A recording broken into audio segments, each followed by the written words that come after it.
Hello everyone, how are you all? Everyone is fine and good. I hope आप सभी अच्छे होंगे और मैं बस यही विश करूंगी कि आप सभी अच्छे रहिए, मस्त रहिए और स्वस्थ रहिए। मैं रिचा, आपका रिचा एजुकेशन प्लेटफॉर्म पे एक बार बहुत बहुत फिर से वेलकम करती हूँ। और जैसा कि आपको पता है कि मैंने आपसे कहा था कि हम आपके लिए एक क्लास लेकर आने वाले हैं जिसमें हम आपके लिए स्ट्रेटजी बताएंगे कि आपको कमिंग एग्ज़ाम जो कि आपका यूपीएससी का है, यूपी पीसीएस है आपका 2021 में, उसके लिए आपकी क्या स्ट्रेटजी होनी चाहिए। और जैसा कि आपको पता है कि हम आपके लिए बहुत सारी वीडियोस लेकर आते हैं, हिस्ट्री की क्लासेस हैं, हिस्ट्री के क्वेश्चन आंसर्स हैं जो कि आपकी यूपीएससी के हैं। ठीक है, वो क्वेश्चंस हम आपके लिए लेकर आ रहे हैं। साथ ही आपके लिए हम लेकर आते हैं यूपीजी के जो कि आपके यूपीएससी हो, आपके यूपी पीसीएस हो, या फिर आपका लेखपाल हो, आपका यूपीएसआई हो, यूपीपी हो, सबके लिए बहुत ही अच्छी क्लासेस हैं। और अभी हमने आपके लिए कल नोबेल प्राइज़ इकोनॉमिक्स की क्लास लेकर आए हैं कि जो भी आपको इकोनॉमिक्स के फील्ड में जो भी नोबेल प्राइजेस मिले हैं उसके लिए, और साथ ही ऐसे ही हम आपके लिए और क्लासेस लेकर आते रहेंगे। ठीक है, तो आज जैसा कि आपको बोर्ड पे दिख रहा होगी कि हम यहाँ पे एनसीईआरटी का महत्व और तथा स्ट्रेटजी क्या, मतलब एनसीईआरटी को लेकर हमारी क्या क्या इम्पोर्टेंस है एनसीईआरटी की, या फिर आपकी क्या रणनीति होनी चाहिए, क्या स्ट्रेटजी होनी चाहिए उसको पढ़ने की, उसको समझने की, कैसे हमें फॉलो करना चाहिए। आज हम ये चीज़ आपके सामने देखेंगे। तो जैसा कि आप हम यहाँ पे देखेंगे, अच्छा सबसे पहले एनसीईआरटी हमें क्यों पढ़ना ज़रूरी है, हमें ये देखना है। ठीक है, एनसीईआरटी आपको पता है कि हमारी एक जो मानक बुक है, ठीक है, एक होती है ऐसी बुक है हमारी जो हर कोई भी अगर कहते हैं कि आपका कंपटीशन की फील्ड में आ रहा है, तैयारी करने के लिए आ रहा है, तो सबसे पहले उसको यही सजेशन दिया जाता है कि सबसे पहले तुम एनसीईआरटी पढ़ो। ठीक है, एनसीईआरटी रीड करो, क्योंकि एनसीईआरटी क्या है आपकी, एनसीईआरटी आपके बेसिक को क्लियर करती है। जब आपको छोटा आ बड़ा नहीं पता होगा तो आप मात्राएं कैसे सीखेंगे। तो बस ये वही बेस लाइन है आपकी कि कोई भी एग्ज़ाम में आप चढ़ने जा रहे हैं, कोई भी एग्ज़ाम की तैयारी कर रहे हैं, तो आपको पहले उसका बेसिक पता होना चाहिए कि कोई चीज़ शुरू कहाँ से होती है। आपका पॉलिटी है वो भी आपका 8 9 10 ऐसे ही करके आपका धीरे धीरे वहाँ से स्टार्ट होती है। तो एनसीईआरटी आपकी हर चीज़ को, हर डाउट को क्लियर करती है, आपको एक मतलब एक डिस्क्रिप्शन देती है, नॉलेज बताती देती है आपको, जो कि आपको फिर आगे जाके बहुत ही हेल्पफुल होता है। ठीक है, तो यहाँ पे हम ये देखते हैं कि एनसीईआरटी को हमें कैसे पढ़ना चाहिए। अच्छा, दूसरी बात एक और है कि आप अगर कंपटीशन की तैयारी कर रहे हैं, ठीक है, तो उसमें एनसीईआरटी को आपको ऐसे नहीं पढ़ना है कि एनसीईआरटी आप जो है पढ़ रहे हैं तो कुछ भी पढ़े जा रहे हैं, ऐसे नहीं। एनसीईआरटी को ऐसे पढ़िए जैसा आपका यूपीएससी में पूछा जा रहा है, यूपी पीसीएस से पूछा जा रहा है। अभी जो आपका 4 अक्टूबर को एग्ज़ाम हुआ है और 11 अक्टूबर को आपको जो एग्ज़ाम हुआ है उसमें अब देखिए यूपी पीसीएस भी, यूपी आपका जो पीसीएस है ये भी आपका यूपीएससी के पैटर्न पर आ गया है पूरा। ठीक है, आप अगर पेपर देखेंगे तो आपको ये समझ में आएगा कि दोनों के पेपर मोर और लेस अब यूपी पीसीएस भी अपना यूपीएससी के ही पैटर्न पे बनाने लगा है। ठीक है, उसमें आप देखेंगे तो आपको ये नहीं समझ में आएगा कि अरे ये क्वेश्चन आपको इकोनॉमिक्स है या ये क्वेश्चन आपको ज्योग्राफी है। उसने ऐसा बना दिया है कि आप पूरे एनसीईआरटी को जब तक डीप नॉलेज नहीं लेंगे, पूरा डीप में उसको नहीं समझेंगे, तब तक आप ये उसमें डिस्क्राइब नहीं कर पाएंगे कि ये आपका हिस्ट्री से है या आपका ज्योग्राफी से है या आपका इकोनॉमिक्स है। उसमें इंटरलिंक कर दिया गया है सबको। तो हम इसी को आज यहाँ पे डिस्कस करेंगे, आपके सामने लेकर आएंगे कि हाँ एनसीईआरटी को कैसे पढ़ना है, उसका महत्व क्या है, उसका इम्पोर्टेंस क्या है, उसकी हमको कैसे समझना है, ये सारी चीज़ें। अच्छा, आपको मैंने बताया कि एनसीईआरटी के हिसाब से ही एनसीईआरटी है। देखिए, आपको दोनों चीज़ें लेके चलनी पड़ेगी पैरेलल में। एनसीईआरटी को कैसे पढ़ें हम कि यूपीएससी यूपी पीसीएस का एग्ज़ाम में हेल्पफुल हो। ठीक है, या फिर आप कहिए कि यूपीएससी और यूपी पीसीएस के लिए, यूपी पीसीएस के लिए हम कैसे पढ़ें कि एनसीईआरटी को हम रीड करें या उसको समझें। मतलब दोनों ही चीज़ आपको पैरेलल में लेके चलनी है कि हाँ हमें ऐसे पढ़ना है, इस तरह से हम पढ़ के अपने दोनों एग्ज़ाम की भी तैयारी कर सकते हैं और एनसीईआरटी की हम एक रीडिंग भी कर सकते हैं। इसमें ये देखिए एक बात और निकल के सामने आती है कि कहा जाता है कि हम ओल्ड एनसीईआरटी पढ़ें या न्यू एनसीईआरटी पढ़ें। ये बहुत बड़ा कन्फ्यूज़न है आज के टाइम में, आज के बच्चों में, कि हमें ओल्ड एनसीईआरटी पढ़नी है या न्यू एनसीईआरटी पढ़नी है। तो एक्चुअली आपको न्यू एनसीईआरटी, जो आपकी ओल्ड एनसीईआरटी, सबसे पहले हम उसकी बात करते हैं। तो ओल्ड एनसीईआरटी में आपका क्या है कि उसमें इंफॉर्मेशन बहुत ज़्यादा है, ठीक है। ओल्ड एनसीईआरटी में आपकी इंफॉर्मेशन बहुत ज़्यादा है। और जो आपकी न्यू है, ठीक है, न्यू एनसीईआरटी में आपका एक्सप्लेनेशन बहुत ज़्यादा है। आपका जो है, जो आपके एग्ज़ाम पेपर है वो न्यू से ही बन रहे हैं, ठीक है। एग्ज़ाम पेपर आपके न्यू एनसीईआरटी से ही बन रहा है, क्योंकि जो न्यू एनसीईआरटी उसमें व्यवहारिक ज्ञान बहुत ज़्यादा है, उसमें समसामयिकी बहुत ज़्यादा है, मतलब वो करंट को ज़्यादा, हमारा जो आज का टाइम चल रहा है वो न्यू इसीलिए है क्योंकि उसमें नई चीज़ें डाली गई हैं, नए चेंजेस किए गए हैं, समय को देखते हुए, टाइम को देखते हुए उसमें बहुत सारी नई चीज़ें ऐड की गई हैं, ठीक है। तो यूपीएससी का जो पैटर्न है, यूपीएससी जो अपने पेपर को बना रहा है वो आपकी न्यू एनसीईआरटी को लेके, ठीक है, न्यू एनसीईआरटी को लेके आपका बना रहा है, क्योंकि उसमें जो है आपका, मैंने बताया, व्यवहारिक ज्ञान बहुत ज़्यादा है, उसमें डिटेल चीज़ें ज़्यादा हैं, वो अपडेटेड बहुत ज़्यादा है। तो इसलिए कोई भी रहता है तो अपडेटेड चीज़ों पे ज़्यादा वो करता है। तो ओल्ड पे तो आपका पहले से बनता ही आ रहा है, बट आपका अब जो पेपर आपका यूपीएससी वगैरह, यूपीपीसीएस वगैरह बना रहा है, ये आपका बना रहा है न्यू एनसीईआरटी पे, ठीक है। तो आपको न्यू एनसीईआरटी, जो एक आपको कन्फ्यूजन है कि न्यू एनसीईआरटी पढ़ें या ओल्ड एनसीईआरटी पढ़ें, तो ये चीज़ यहीं पे आपकी क्लियर होती है, ठीक है। अच्छा, उसके बाद हम आपके अब चलते हैं पॉइंट वाइज, ठीक है। हम आपके सामने ये देखते हैं कि एनसीईआरटी एक समग्र विश्लेषण, पहला पॉइंट है आपका एनसीईआरटी एक समग्र विश्लेषण। अच्छा, विश्लेषण जो यहाँ पे है, विश्लेषण माने एनालिसिस, ठीक है। तो एनालिसिस का हम देखेंगे कि एनालिसिस का क्या मतलब है, पहले हम ये थोड़ा देखेंगे, जानेंगे, समझेंगे, ठीक है। आपको फर्स्ट पॉइंट हम लेके आप यहाँ पे एक्सप्लेन करेंगे कि एनालिसिस माने क्या है। एनसीईआरटी एक समग्र विश्लेषण क्या कहना चाहता है इस लाइन के माध्यम से, इसके मीडिया मतलब के थ्रू क्या कहना चाह रहा है। तो सबसे पहले हम यहाँ पे विश्लेषण, एनालिसिस का मतलब देखेंगे कि एनालिसिस का मतलब होता क्या है, ठीक है। तो अगर हम सिंपल वर्ड्स में देखें कि सिंपल वर्ड्स में एनालिसिस यानी विश्लेषण का क्या मतलब होता है, तो सिंपल वर्ड्स में इसका मतलब होता है कि किसी, कोई सब्जेक्ट है आपका, किसी विषय, मान लीजिए कोई टॉपिक आपका दिया गया है, तो किसी टॉपिक पे आपका वो कोई अगर है तो क्यों है, ये कैसे है, क्या वजह है इसकी, ठीक है, क्यों, कैसे,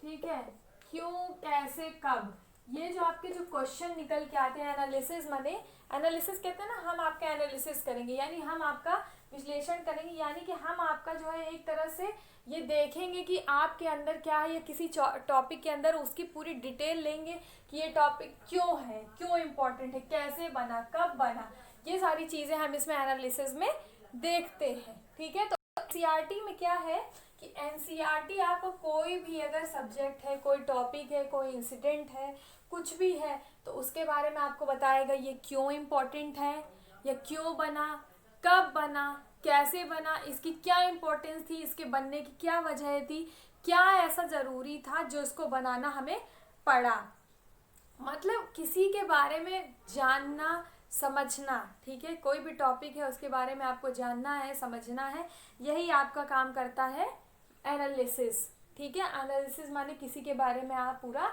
डिटेल ले रहे हैं, ठीक है, ये आपका हो गया। अब चलिए हम एक न्यू पॉइंट, नेक्स्ट पॉइंट पर आते हैं, एनसीईआरटी कैसे पढ़ें, ठीक है। एनसीईआरटी कैसे पढ़ें। अच्छा, आपको जब आप प्रिपरेशन करने जाते हो, स्टार्ट करते हो, अगर आप किसी से पूछेंगे तो आपसे कहेगा सबसे पहले एनसीईआरटी पढ़ लो, ठीक है। तो एनसीईआरटी कहाँ से पढ़ो, 6th क्लास लेके 12th क्लास थी, 6th class, 7th class, 8th class, 9th class, 10th, मतलब 6 क्लासेस आपकी हो गई, और हर में किसी में 2 पार्ट है, किसी में 3 पार्ट है, सबके तो कुल ऑल ओवर अगर आप देखेंगे तो कुल मिला के आपका 25 बुक्स हो गई, ठीक है, 25 बुक्स हो गई। अब आप जो है किसी के लिए भी 25 बुक्स लर्न करना, याद करना इतना आसान नहीं होता, ठीक है। किसी के लिए 25 बुक आप याद कर लेंगे, मतलब 25 बुक में एक बुक में भी आपको समझ लीजिए कि 150 से 200 पेज से तो कम होगा नहीं। फिर आप 25 बुकों को 150 से 200 पेजेस आप पढ़ेंगे, मतलब 1000 पेजेस, 2000, 2500, 3000, कितने पेजेस आप पढ़ सकते हैं। तो हमने आपको बताया कि आपको यहाँ पे पीएचडी नहीं करनी है, ठीक है। आपको सिंपली अपना जो टारगेट है वो टारगेट आपको देखना है कि हाँ हमारा टारगेट क्या है। हमें केवल अपने टारगेट से रिलेटेड चीज़ें पढ़नी है और बस उतना ही पढ़ के अपना काम करना है, एग्ज़ाम को क्वालिफाई करना है, एग्ज़ाम को क्रैक करना है, ठीक है। तो इसको अब 25 किताबें पढ़ने आपके लिए आसान है कि हम, और किसी के लिए पॉसिबल भी नहीं है कि वो 25 बुक्स पढ़ेगा और उसके बाद अगर पढ़ भी लेगा, आपने एक किताब पढ़ी, एक बुक पढ़ी, आप दूसरी पढ़ेंगे तब तक पहले वाली भूल जाएंगे, या बहुत होगा तीसरी पढ़ेंगे पहले वाली भूल जाएंगे। तो पढ़ना और भूलना हमारा काम नहीं है कि हम पीछे पढ़ते रहें भूलते रहें, आगे पढ़ते रहें पीछे का भूलते रहें, ऐसा हमें नहीं करना, बल्कि हमें ऐसा करना है कि हम जो भी पढ़ें, इसीलिए कहा जाता है कि आप 10 किताबों को एक बार ना पढ़ के एक किताब को 10 बार पढ़िए। इसका ये इसीलिए कहा जाता है कि आप जो भी पढ़ें, जितना भी पढ़ें, वो आपके माइंड में फीड हो जाए, वो आपके अच्छे से दिमाग में बैठ जाए, ठीक है। तो बस यही सोचना है। अब देखिए आपके लिए वो जो 25 किताबों का काम है, वो 25 किताबें आपके लिए, पहली बात तो टाइम वेस्ट हो जाएगा आपका, इतना ज़्यादा किताब ही आप पढ़ने बैठ जाएंगे, अंडरलाइन ही करने बैठ जाएंगे, तो आपका 6-7 महीने तो आपके ऐसे ही पार हो जाने वाला है। तो आपको पता भी है कि 2021 का एग्ज़ाम है, वो आपका 6-7 महीने, 8 महीने बहुत ज़्यादा इतना दूर है, इसके बाद आपके पास एग्ज़ाम आ जाएगा। रिवीजन टाइम भी आपको चाहिए, इसी में आपको अपना कोर्स भी कंप्लीट करना है। तो सारी चीज़ें करने के लिए आपको ये करना है कि जो आपका ये टाइम है, ठीक है, जो आपका ये टाइम है, इस टाइम को बचाने के लिए आपको चाहिए एक ऑथेंटिक मैटर, ठीक है, जिस पर आप बिलीव कर सकें, जिसको आप लेकर आगे पढ़ सकें, जिस पर आप फेथ रख सकें और अपने तैयारी करते रहें, ठीक है। तो देखिए अगर आपको तैयारी करनी है तो आपको पढ़ना आज से ही पड़ेगा, ठीक है। आप ये देखिए, इसके बाद जो भी चीज़ें पढ़ाई जा रही हैं, आपकी हिस्ट्री की क्लासेस अलग से चल रही, जो कि आपके लिए बहुत ही इंपॉर्टेंट है। वो एक आपका मास्टर वीडियो का बहुत ही, मतलब समझ लीजिए कि बहुत सारी बुकों का एक कंपाइल आपको मिल रहा है, वो किसी एक बुक का नहीं है। आपको अगर आप देखेंगे या उसे कंपेयर करेंगे तो आपको समझ में आएगा, ठीक है। सेकंड बात ये है आपका कि अगर आपको तैयारी करनी है तो आपको आज से लगना पड़ेगा। सिर्फ देखिए नहीं चीज़ों को, पेन कॉपी लेके बैठिए, उनको समझिए और उनको अपने पास नोट डाउन करिए, ठीक है। नोट डाउन करेंगे तभी आप जाके आज आपका एग्ज़ाम आएगा। आप वीडियो को देख पाना पॉसिबल नहीं है, आप उसको उठाइए, बस एक बार रिवाइज करिए, 2 बार रिवाइज करिए और अपने एग्ज़ाम में चले जाइए। उसका नोट्स का हमारा यूज़ ये होता है। और नोट्स में आपको पूरी कथा नहीं लिखनी है, नोट्स में आपको पूरी डिटेल नहीं लिखनी। नोट्स में आपको, आपने एरो बनाया, स्टार लगाया, लाइन लिख ली, मतलब आपको केवल नाम लिख लिया। टू द पॉइंट आपको नोट्स बनाने हैं। आपको नोट्स बनाने में बहुत ही माइंड यूज़ करना है, एकदम शॉर्ट से शॉर्ट नोट्स बनाएंगे। जितने आपके शॉर्ट नोट होंगे, आप समझ लीजिए आपकी तैयारी उतनी अच्छी है, ठीक है। दूसरी बात अब ये है आपकी, मैंने आपको बता दिया कि तैयारी आपको आज से ही करनी पड़ेगी। दूसरी बात क्या है कि देखिए ये आपका जो टारगेट है, ये सबसे बड़ा आप टारगेट लेके चल रहे हैं, ठीक है। ये टारगेट आप जो यूपीएससी और यूपी पीसीएस का लेके चल रहे हैं, टारगेट बनाना बहुत बड़ी बात नहीं है। हर कोई सोच लेता है कि हाँ मैं आईएएस बनूंगा, हाँ मैं पीसीएस बनूंगा, पर क्या वो आईएएस और पीसीएस बनने के लिए, वो कहते हैं ना कि आप 1 दिन, 2 दिन, 3 दिन, 1 महीना तक आप काम करो, उसके बाद अगर आप उस काम को छोड़ देंगे तो वो काम कैसे होगा। तो बात ये नहीं है कि आपने 1 महीने बहुत मेहनत करी, 14 घंटे पढ़ी, 16 घंटे पढ़ा, वो नहीं ज़रूरी है। ज़रूरी है कि आप उसमें कांस्टेंट बने रहें, आप उसको लगातार पढ़ते रहें, लगातार उसे रिवाइज करते रहें, तब जाके आपके जो है एग्ज़ाम की तैयारी हो पाएगी। रीज़न क्या होता है, लोग जो है देखते हैं, करते हैं, इन्फ्लुएंस हो जाते हैं लोगों से, रिजल्ट आया, इन्फ्लुएंस हो गए, हाँ हम भी तैयारी करेंगे, उसके बाद 1 महीना जाने के बाद उनकी तैयारी बंद, या फिर उनको गाइडेंस नहीं सही मिलता। देखिए आपके जो है टारगेट अगर आपका यहाँ पे है, ठीक है, उस टारगेट तक जाने के आपके रास्ते बहुत सारे होते हैं। अब डिपेंड ये करता है आप जा किस रास्ते से रहे हैं। एक रास्ता आपका ऐसे गया, एक रास्ता गया आपका सीधा निकल गया, मतलब रास्ता, आपका जो टारगेट है आपको वो तो देखना ही है, आपका टारगेट कहाँ है, पर साथ में आपको ये भी देखना है कि हाँ कौन सी ऐसी चीज़ है जो हमें एकदम अच्छे से, भले समय थोड़ा ज़्यादा लगे आपको, एक दिन की जगह 4 दिन लग जाए, लेकिन जो आपके टारगेट है वो आपको मिलना चाहिए। ये ना हो कि आप शॉर्ट से गए और शॉर्ट से आप सीधे निकल गए, मतलब आप टारगेट को टच करते हुए निकल गए, आप वहाँ तक पहुँच ही नहीं पाए। तो गाइडेंस सही होना बहुत ज़रूरी है। सबसे ज़्यादा मिस गाइडेंस की वजह से ही लोगों को प्रॉब्लम होती है। लोग अपना मनी खर्च करते हैं, अपना मनी लगाते हैं, सबसे ज़्यादा टाइम लगाते हैं। तो हर किसी के पास इतना पैसा नहीं है, और आपको पता है इस समय कोरोना का समय चल रहा है, लॉकडाउन चल रहा था, कितना ज़्यादा देश का लॉस हुआ है। तो देश का लॉस हुआ है तो इसमें आम जनता या हर कोई इंडिविजुअल तो उसका नुकसान हुआ ही हुआ है। तो उसको नुकसान, वो ऑलरेडी फैमिली में इतने सारे काम होते हैं, बर्डन होते हैं, तो आप कैसे किसी चीज़ को इतना जो है कर पाओगे। अगर आपको कोई चीज़ मिल रही है तो आप उसको एक अच्छी लेवल से तैयारी करिए, स्टार्ट करिए। और अगर ऐसा भी होता है कि आप 1 साल लोग तैयारी करते हैं, 2 साल, 3 साल, 4 साल, मतलब जब तक अटेम्प्ट तैयारी करते जा रहे हैं, तो अगर आप सिर्फ अटेम्प्ट करते जा रहे हैं तो इसका मतलब एक बार ये भी होता है कि हाँ फिर आपके माइंड में निगेटिव थॉट्स आने लगेंगे। अरे ये तो बस तैयारी कर रहा है इतने साल से, इसका कुछ नहीं हो पा रहा है, ये कुछ नहीं कर पाएगा, ये कुछ नहीं कर पाएगी। ऐसे जब माइंड में थॉट आने लगते हैं तो कहीं ना कहीं फिर खुद को भी लगता है कि हाँ शायद मुझसे कुछ नहीं हो पाएगा। कहीं ना कहीं एक बार अगर ये माइंड में आ जाता है तो ये चीज़ें आपको बहुत ही ज़्यादा परेशान करती हैं। दूसरी बात, फिर फैमिली से भी ये प्रेशर आने लगता है कि अरे अब नहीं हो रहा है, छोड़ो, ये तुम इससे अच्छा तो यही कर लेते, 2 साल तुमने वेस्ट कर दिया, 3 साल तुमने वेस्ट कर दिया। तो ये सारी चीज़ें कहीं ना फिर वो लेयर पे लेयर बनती जाती है, और वो जो आपकी तैयारी होती है वो उसको जो है बिल्कुल इफेक्ट नहीं कर पाती। मतलब जो आपकी लेयर पे लेयर बनती चली जा रही है, लोगों की बातों से या एक डिस्करेजमेंट होने लगता है, इन सारी चीज़ों से फिर बहुत एक निगेटिव इफेक्ट पड़ने लगता है। तो उस निगेटिव इफेक्ट को ना पड़ने दीजिए, अपना समय ना वेस्ट करिए, अपना टाइम ना वेस्ट करिए।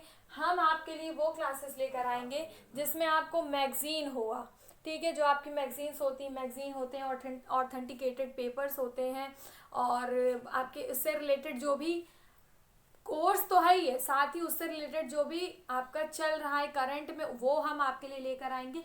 मीन्स कि हम आपके लिए सारा एक कंपाइल लेके आने वाले हैं, ठीक है।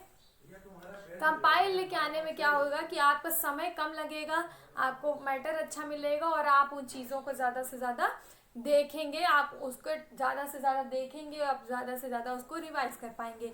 आपको इतनी मेहनत नहीं करनी पड़ेगी कि हाँ जो है हमको ये करना है। और दूसरी बात, आपको मैटर मिलेगा भी, तो लोग पेड क्लासेस बहुत ज़्यादा कर रहे हैं, ठीक है।